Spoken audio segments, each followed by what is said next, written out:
Hey there, welcome to our channel.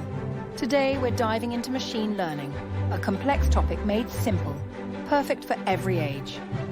Think of teaching a dog a new trick. You show them, reward them, and they learn. Machine learning works in a similar way, but with computers. Step 1. Data. We give the computer examples like tons of cat photos. It's how it starts to learn what to look for. Step 2. Learning. The computer scans all those photos for patterns, like pointy ears or whiskers. It's like solving a puzzle. Finally, step 3.